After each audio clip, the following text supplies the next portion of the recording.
All right, guys, welcome back to the bench. So today I'm going to give you guys a really quick review on how I feel about the LMT MRP upper receiver. This is the monolithic receiver that has the detachable quick detach barrel you can swap out for different calibers. First of all, before we get into this, huge thank you to Brownells. Brownells is a sponsor of the channel. Use code BOP10 or triggered over at Brownells. Save yourself 10% off anything in the store. They are an incredible company. They do more for the Second Amendment than most people will ever know. So huge shout out to them. There's not much you can say bad about Brownells. They do a lot of good for the community. They do a lot of good for the 2A. They are helping fund the fight for a lot of court cases right now. So if you are interested in that and you want to spend money and you want to spend it wisely, just remember that anything you buy over at Brownells usually ends up going to help fighting these 2A court cases. And these companies are crucial. Brownells is a crucial part of how this all works. So please go check them out. Now, again, to go ahead and get into my quick and dirty review of the upper receiver, I'm going to go ahead and list my cons first. One, it's expensive, okay? And I say that as a con because it's technically, like, the more expensive stuff gets, it's going to be harder for a lot more people to acquire. Now, again, you can do the whole stop being poor. LMT recently has had some issues with QC. Completely understand. From what I understand, this upper receiver was bought well before all of that, so I haven't noticed any issues. There is one funny thing we'll point out here in a little bit with the ejection port cover, but you know, it's not a problem. My cons, really, after you know, it costing what it costs, I mean, this upper receiver is well over $1,000 completely put together, and that does not include the pin and weld on the barrel. That is just the upper receiver with the barrel. The other con I have is the sling point swivels. They're not anti-rotation. There are plenty of them. You know, they are all over this guy. Not an issue. There's one here, one up front. There's one down below on the front of the receiver. All the other fun stuff. It's not, you know, it's not lacking, but they are not anti-rotational. They do just let your slings kind of swivel around very annoyingly. The other part that I have is technically the barrel is quick change, and you can use this cool tool that you can go buy at LMT that my friend also let me borrow. You can go buy this cool tool and you can take the barrel on and off however you'd like. The only issue I see with that is if you have any sort of M-lock in the upper receiver, it technically doesn't allow you to quick change the barrel. If they made the upper receiver the same size they made this all the way out, yeah, you'd have a thicker handguard, but it also would allow the barrel to come out if you have stuff in the M-lock.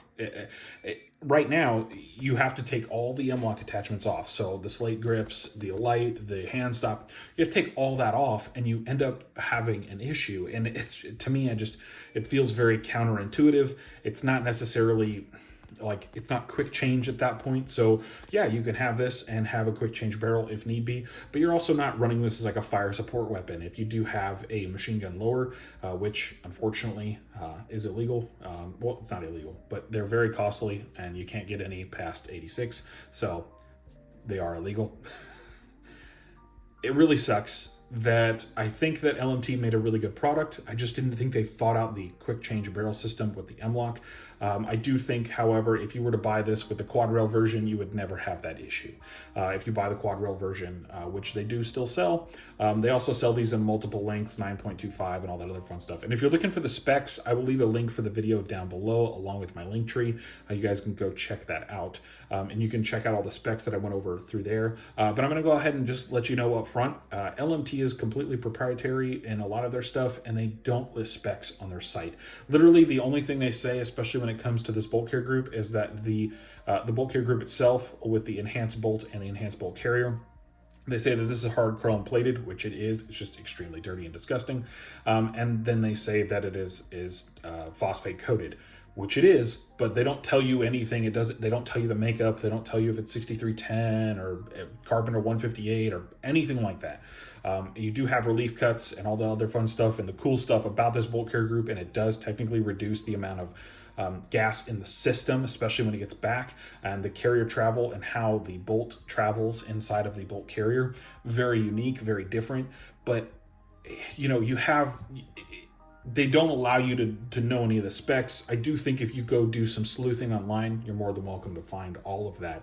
But I think that pretty much encompasses My cons, my only other personal con with this upper receiver is I just technically didn't like the choice of muzzle device. I would have gone different. I love dead air, but I just don't like the Knox. The Knox 9 on this one in particular, it's not fun. Oh, also another thing, I did state that this is 5.56 chambered, and then it says CB. It's a 1 in 7 twist. That CB stands for chrome chamber, or chrome bore, I'm sorry. I don't believe the chamber is chrome lined, but you're more than welcome to look that up. I believe LMT, technically you can buy the upper receiver and the barrel in 2 different transactions. You don't have to do them in the same, and you can choose what kind of barrel you want and all that other fun stuff, but this is a chrome lined barrel. Very good upper.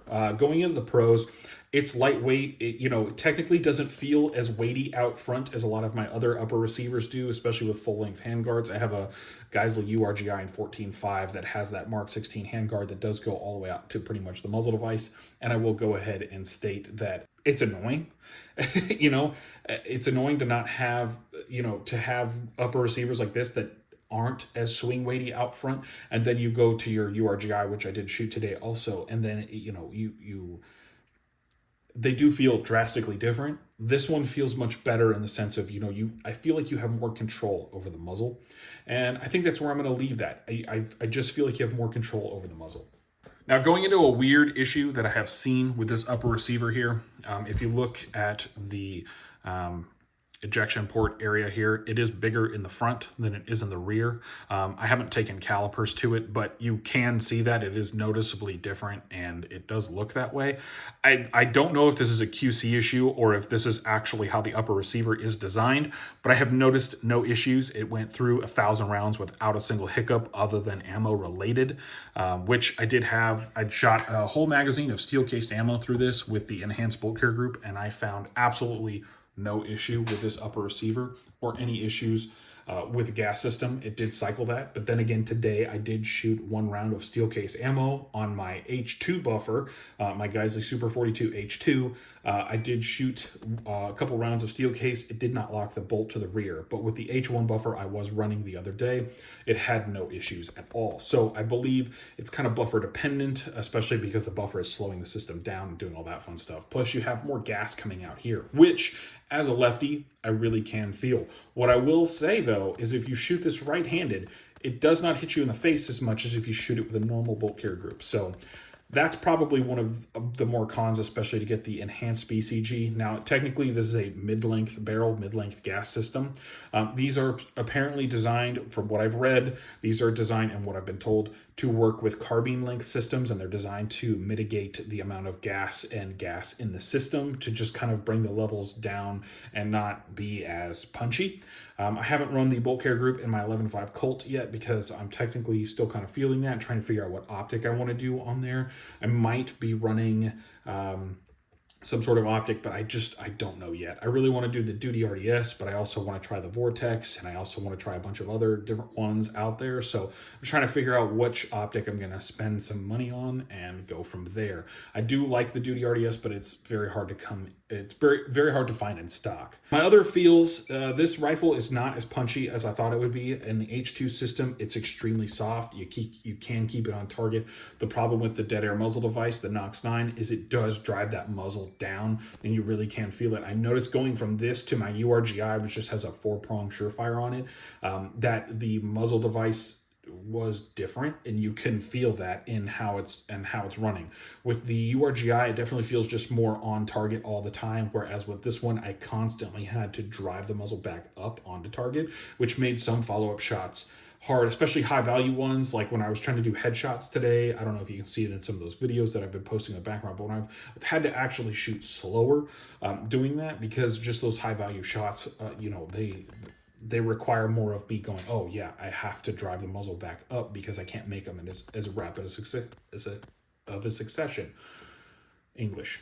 I will say I did not get to shoot this suppressed. That is unfortunate, but I will probably shoot it when my buddy Chris, who loaned me this rifle, does get his Sandman K in. The Sandman is a great suppressor. I absolutely love that, and I think that anyone who wants a suppressor and doesn't want a large suppressor, I do think the Sandman S is a little bit too big for most people, but they don't necessarily realize that. I think the Sandman K, especially on a 13.9, 14.5, 16-inch gun, K suppressors are kind of where they're at. I'm not a huge fan of like massive noise suppression. I just want something to take that edge off, so that way when I wear my Ear Pro, I don't have to double up. It's a good upper receiver. I highly recommend if you want one, definitely go look at them. They are, available in many different places. Unfortunately, Brownells no longer stocks LMT, so that is my problem. They're good. I mean, they're incredible. I had a blast shooting this. I had a blast putting almost 1,000 or bring it up to 1,000 rounds, but putting a 500 in it, and it wasn't bad at all. I absolutely love this receiver. I would totally go out and buy one and spend the money on it. It's a good upper, and I will state that, if you're out there and you're looking, it's a good one. Go ahead. I would highly recommend. I would give this like a 9 out of 10. Actually, I would probably give it an 8.5 specifically because I'm just annoyed at the sling swivel points. I think that's kind of stupid.